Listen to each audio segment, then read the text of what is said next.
So now let us move on to the next, children. We have another evidence for the occurrence of competition in nature, and it comes from a process called as competitive release. Let us see what is this competitive release.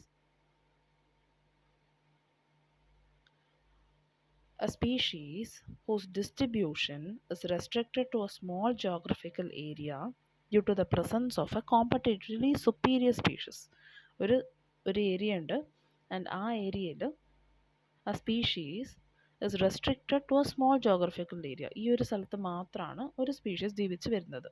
And എന്തുകൊണ്ടാണ് ഈ ഒരു സ്ഥലത്ത് മാത്രം ജീവിക്കുന്നത്? Because there is presence of a competitively superior species. Okay, ഇവരെ കൂടെ തന്നെ ഉള്ള ഒരു species, it is superior, so it is occupying more place in that particular area, and it is found to expand. Who's found to expand? This species is found to expand its distributional range when the competing species is experimentally removed. അപ്പോൾ ഇവരെ കൂടെ compete ചെയ്യുന്ന ഈ ഒരു species എന്ന് പറയുന്ന ആൾക്കാരെ നമ്മൾ എക്സ്പെരിമെൻ്റലി റിമൂവ് ചെയ്ത് നോക്കിയാൽ we can find that this species will start drastically moving, or they will get distributed to a range when the competing species is experimentally removed. മനസ്സിലായോ പറയുന്നത്? കോമ്പറ്റേറ്റീവ് റിലീസ് എന്ന് പറയുന്നത് അവിടെ നിന്ന് എക്സ്പെരിമെൻ്റലി ഒരു സ്പീഷീസിനെ ഒഴിവാക്കിയാൽ, so it is a superior species and that species is not allowing another species to occupy different place in that area. In that case, if this superior species is removed experimentally, then what can happen?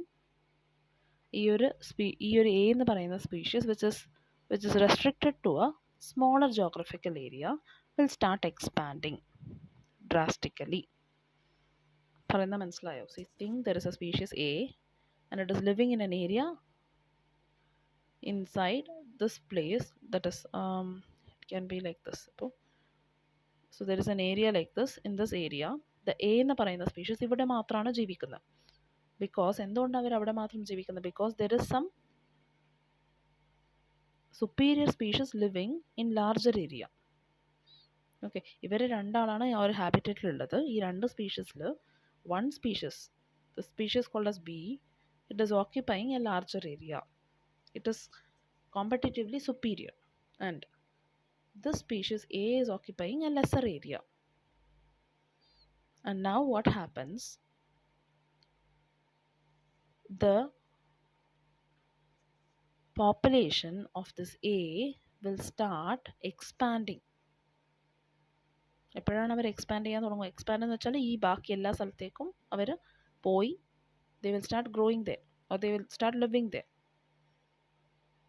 And എപ്പോഴാണ് അത് നടക്കുന്നത്? when these B species are experimentally removed. ആ ഒരു പ്ലേസിൽ നിന്ന് experimentally നമ്മൾ അതിനെ remove ചെയ്ത് കൊടുത്താൽ, okay, so experimentally if we are going to remove that B species, then what can happen?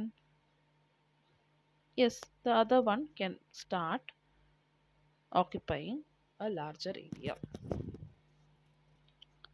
Clear?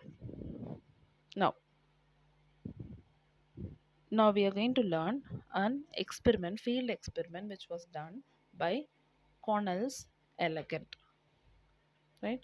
So it is a person. So Connell's elegant എന്ന് പറയുന്ന ഒരു person, he did a field experiment, and it showed that on a rocky sea coast of Scotland, what did the experiment show?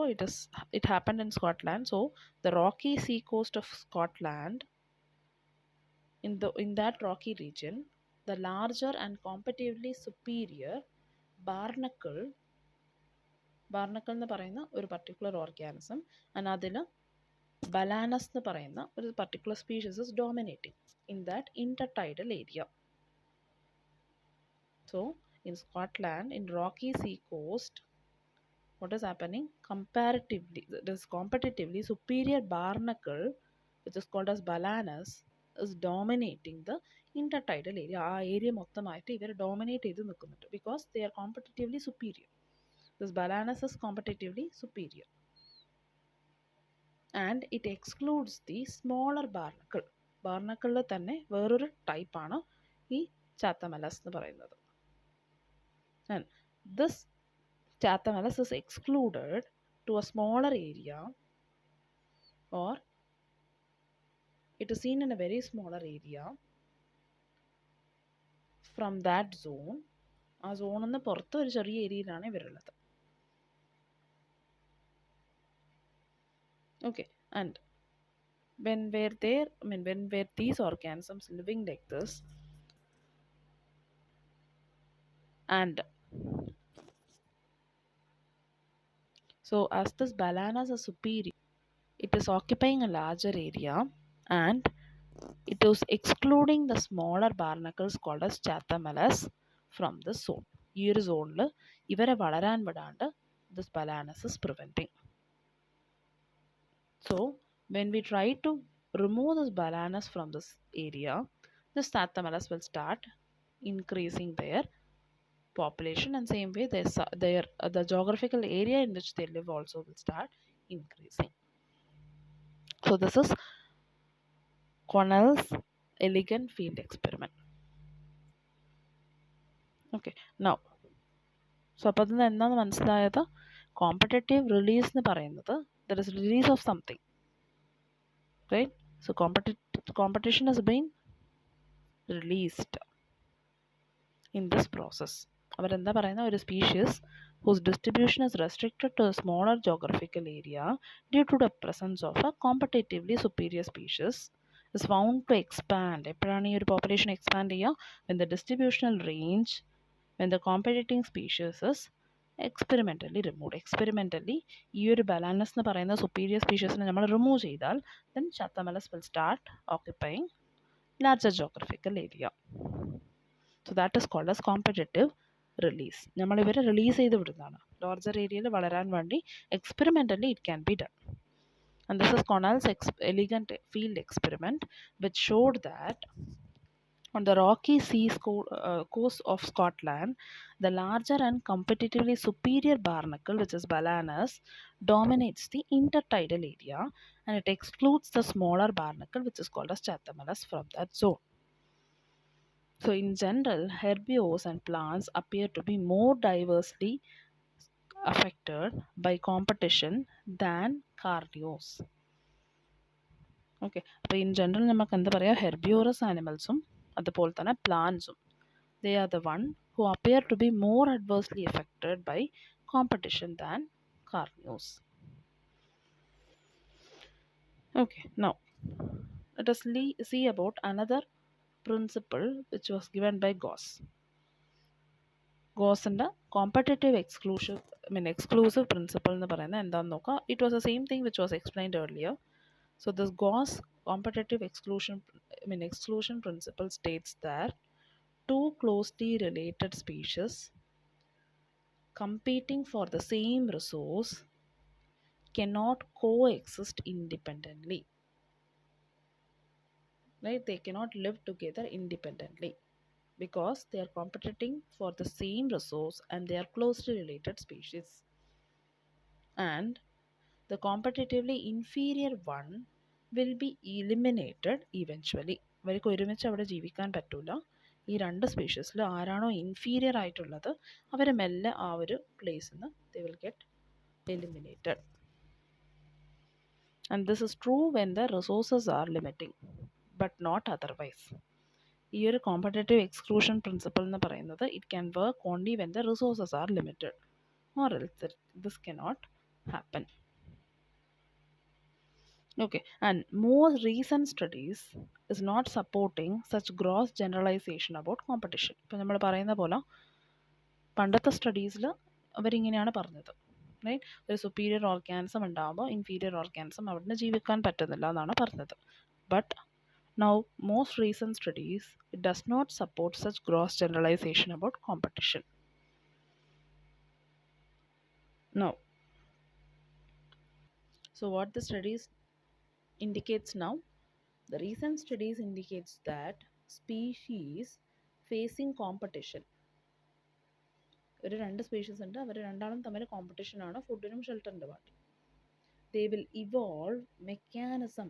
അവർ കാലം പോകും തോറും they would develop mechanism that promotes coexistence rather than exclusion.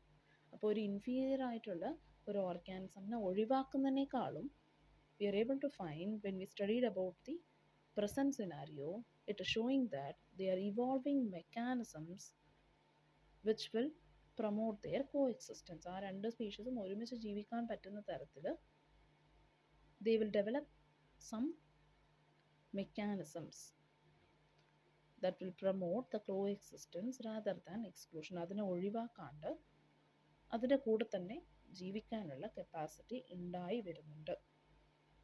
And one such mechanism is resource partitioning. അങ്ങനെ ഒരു മെക്കാനിസമാണ് ഈ resource partitioning എന്ന് പറയുന്നത്. Okay, let us see what it is.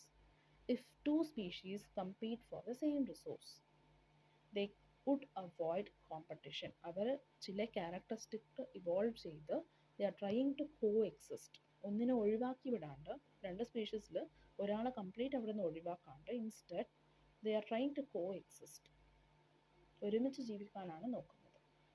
Right? For that example is resource partitioning. It is one example. So if two species compete for the same resource, ഒരേ റിസോഴ്സിന് വേണ്ടി രണ്ട് species compete ചെയ്യുന്നുണ്ട്, they would avoid competition by choosing, for example, right? അവർക്ക് ഈ രണ്ട് സ്പീഷീസും ഒരേ റിസോഴ്സിനെയാണ് കഴിക്കുന്നത് and ഇവർ തമ്മിൽ they can avoid competition by example, right? Example, by choosing different times for feeding or different foraging pattern. ഇവർ രണ്ട് സ്പീഷീസും തമ്മിൽ എങ്ങനെയാണ് നമുക്ക് കോമ്പറ്റീഷൻ കുറക്കാൻ പറ്റുന്നത്? they are trying to reduce the competition by choosing different times for feeding. Or suppose there is a mango tree and there are many fruits, many birds will come there to eat it.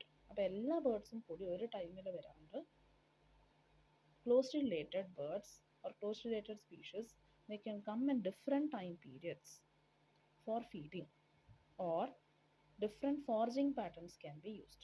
പല തരത്തിൽ ഈ ഫുഡിനെ കഴിക്കാനുള്ള പാറ്റേൺസും they can develop.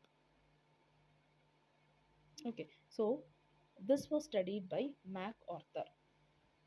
So MacArthur, he showed that closely related species of warblers എന്ന് പറയുന്നത് ഒരു ബേർഡാണ്, and ഈ വാർബ്ലേഴ്സിൽ വരുന്ന 5 different closely related species now he studied, right?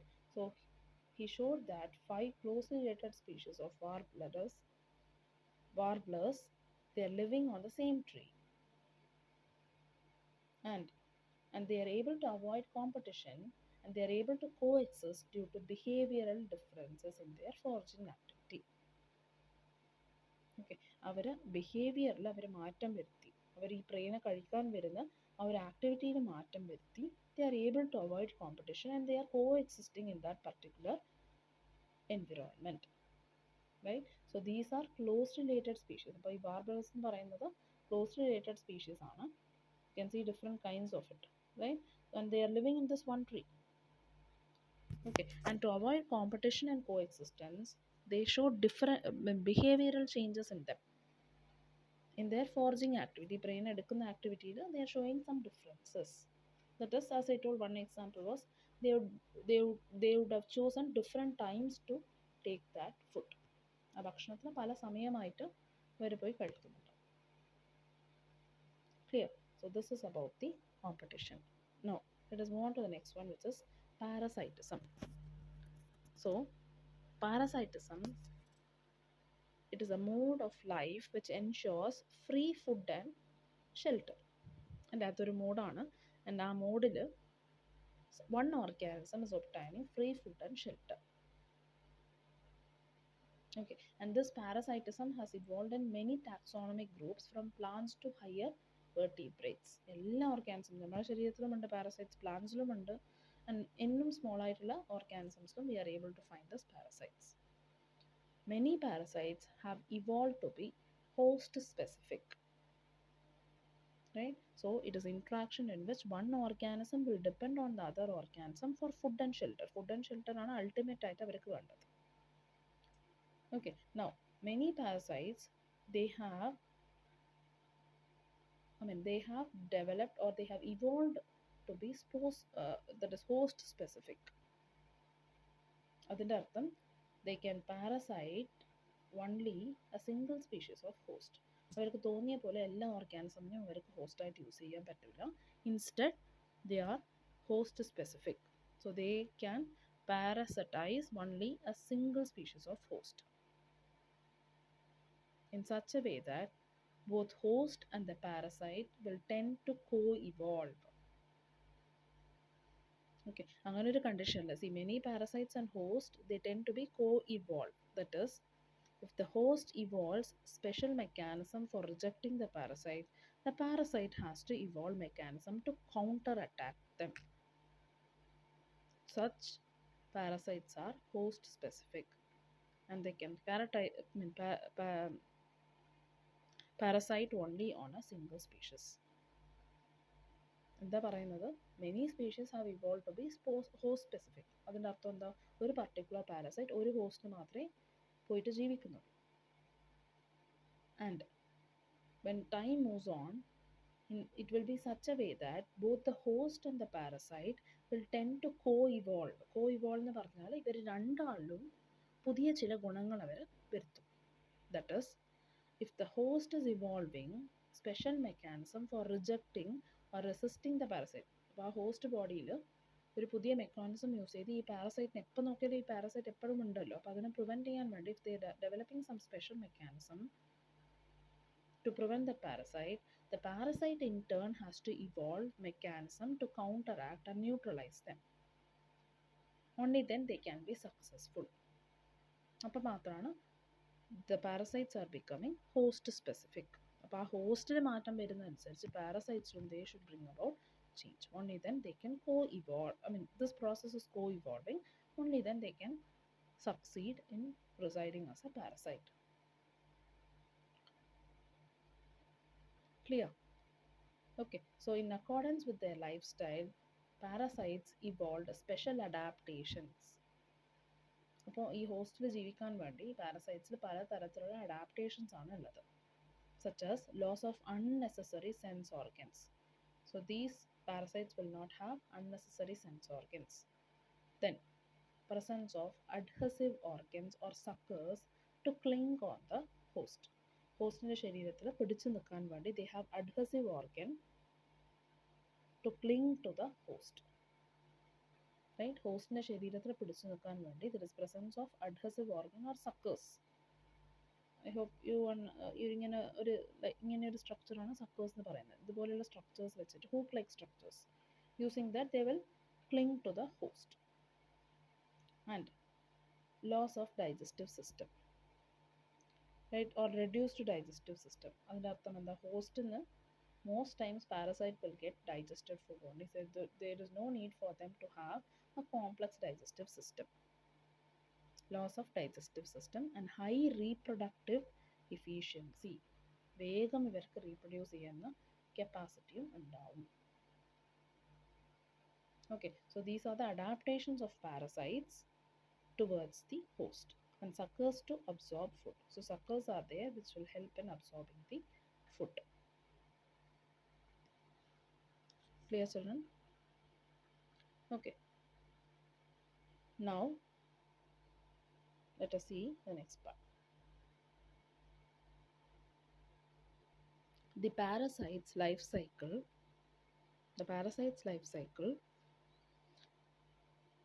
is always a very complex one, right?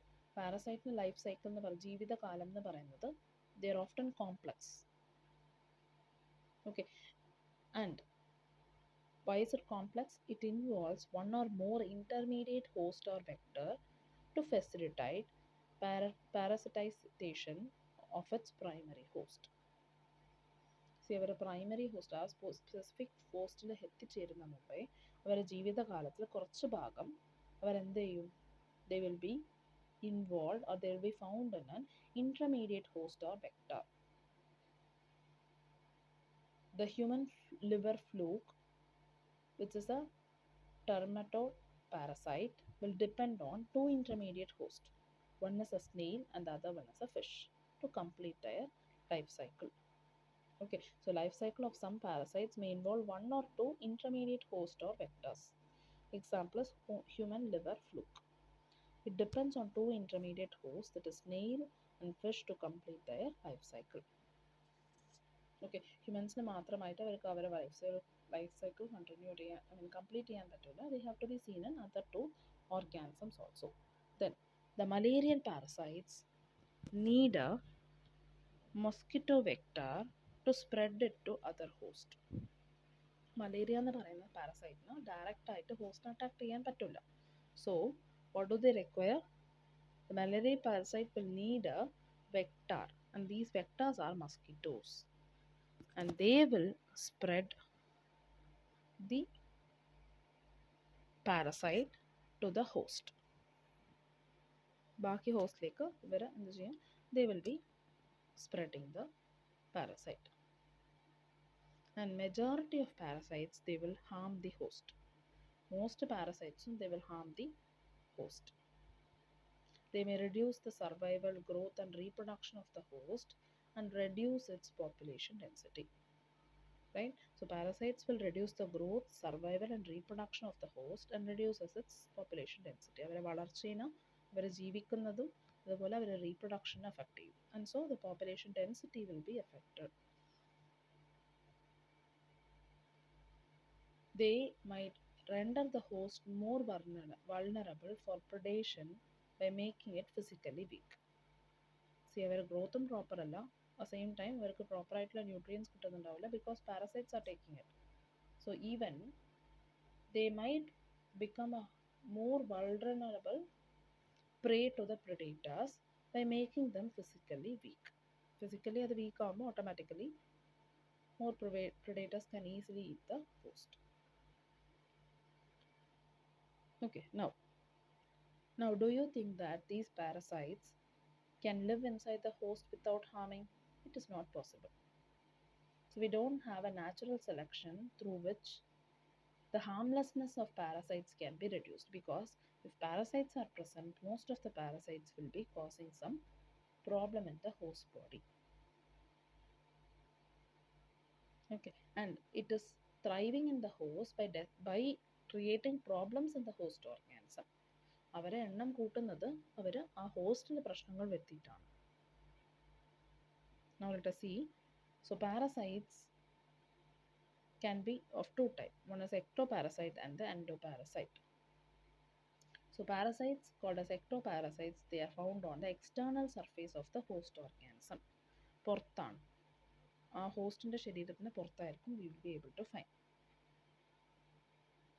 Okay, so parasites that feed on external surface of the host organism is called as ectoparasite.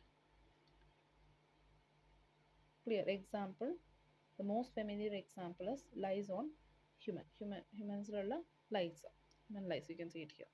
Then other than that, ticks on dogsന്റെ മേലെ വരുന്ന ഒരു ചെറിയ പ്രാണി.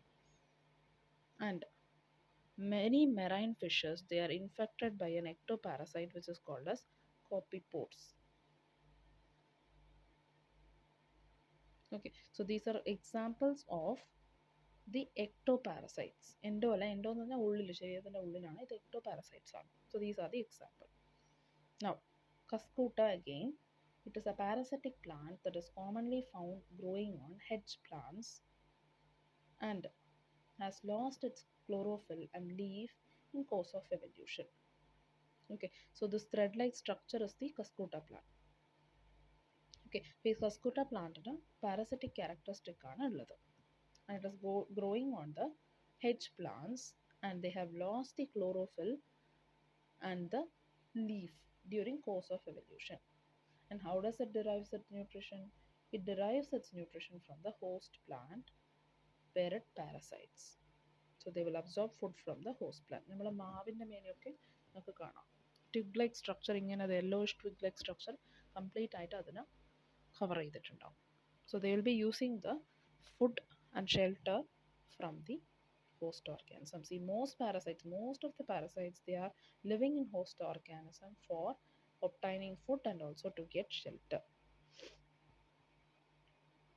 Okay, and female mosquito is not considered as a parasite. It is not a parasite.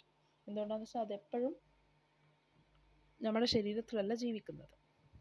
Right? Although it needs our blood for reproduction, they are not considered as a parasite because they are not living in our body. നമ്മുടെ ശരീരത്തിൽ എപ്പോഴും അത് ജീവിക്കുന്നില്ല. Now, so in contrast to the exoparasites, that is ectoparasites, we have the other parasite called as endoparasites. So parasites that live inside the body of the host is called as endoparasite. Okay, ശരീരത്തിൻ്റെ ഉള്ളിൽ കാണുന്ന parasites we are calling it as endoparasites. And they are found at different sites. Like it can be seen in the liver, kidney, lungs, red blood cells, etc. And the life cycle of endoparasites, നമുക്ക് വരുന്ന പല worms ഇല്ലേ, അതൊക്കെ endoparasites ആണ്. So the life cycle of endoparasites are more complex because of their extreme specialization. Where life cycle എന്ന് പറയുന്നത് it will be very very complex. Okay, and their morphological and anatomical features are greatly simplified while emphasizing their reproductive potential. അവരുടെ morphological structureും anatomical structureും it will be very much reduced. It is not very complex at all. But അവരെന്ത് ചെയ്തിട്ടുണ്ട്? They have developed a good potential to reproduce faster. Okay, so anatomical characters and morphological characters are reduced, but more reproductive potential is seen in these organisms. Okay, so this is about the endoparasite. Now let us move on to the last one, which is the brood parasitism. So in this, it is a good example which is seen in birds. In this, the parasitic bird will lay its egg in the nest of the host, and the host will incubate them. Clear? So in brood parasitism, the parasitic bird will lay its egg. എവിടെയാണ് lay ചെയ്യുക? It will lay in the nest of the host. അത് ഏതാണോ host ആയിട്ട് consider ചെയ്യുന്നത് ആ ഹോസ്റ്റിൻ്റെ നെസ്റ്റിലായിരിക്കും egg lay ചെയ്യുന്നത്. And they will let the host to incubate it. അവർ incubate ചെയ്യാണ്ട്, ഇൻക്യുബേറ്റ് ചെയ്താലേ എഗ്ഗിന്ന് ബേർഡ്സ് പുറത്തേക്ക് വരും. അപ്പോൾ അവർ ചെയ്യാണ്ട് they will make the host to do that. And suppose during evolution the eggs of birds have evolved to resemble the host eggs in size and color to reduce the chance of the host bird detecting the foreign egg from rejecting them from the nest. That is called as brood parasitism. So birds, what do parasitic birds do? They are laying eggs in the nest of the host, and these hosts will be allowed to incubate. And during the course of evolution time, the eggs of the parasitic bird have evolved to resemble the host egg. എന്നാൽ മാത്രമേ ആ host എഗ്ഗിന് മനസ്സിലാവാണ്ട് വെക്കും. അപ്പോൾ അവർക്ക് എന്ത് സംഭവിച്ചിട്ടുണ്ടാവും? ആ parasite ലേ ചെയ്യുന്ന egg എന്ന് പറയുന്നത് it will be almost similar to that of the host egg. So their size, their color would have changed. It got evolved, right? So the parasitic bird has evolved to resemble the host egg in size, color, to reduce the chance of the host bird detecting the foreign egg and ejecting them from the nest. അത് കണ്ടുപിടിച്ചാൽ എന്ത് ചെയ്താലും അത് ഇതിനെ എഗ്ഗിനെ നശിപ്പിച്ചാളയും. അപ്പോൾ അത് മനസ്സിലാവാത്ത രീതിക്ക് the size and the color of the egg will be similar to that of the host. അപ്പോൾ ആ ഒരു parasitic bird എന്ത് ചെയ്തിട്ടുണ്ട്? They have evolved to resemble the host egg's characteristic. Okay, example is cuckoo and crow. Cuckoo bird and the crow, during the breeding season, if you watch in spring to summer season, we can find this brood parasitism. Clear? ഇതിൽ this cuckoo bird, what it does is it will lay the eggs in the crow's nest, and it will make the crow to it will make the crow to sit on the egg and incubate them. Okay, so this is called as brood parasitism. Now let us move on to the next one,